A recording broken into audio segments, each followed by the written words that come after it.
Et du coup, je demande le plus coté, le plus costaud, et cetera, et on m'explique au niveau du centre de recrutement que c'est les parachutistes, en fait, qu'il y en a très peu, et cetera. Donc je demande d'aller dans les parachutistes.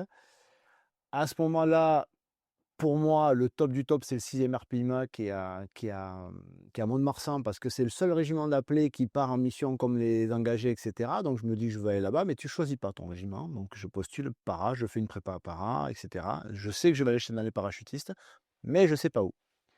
Et quelques mois après, je reçois, mon petit billet là où on a l'affectation, et quand je l'ouvre, je découvre un 13e régiment de dragons parachutistes. Je n'en avais jamais entendu parler. J'ai même cru que c'était une blague pour tout te dire, parce que quand tu lis dragon sur un truc au départ tu connais pas trop, je me disais: «C'est quoi? C'est une blague?» Et du coup je suis parti à Metz, et en fait, l'histoire c'est que j'ai eu la chance, parce que ça a vraiment été une réelle chance d'avoir été recruté pour servir en tant qu'appelé au sein de la DGSE, et du coup j'ai découvert des choses, que j'imaginais pas, et j'ai vécu une année, géniale.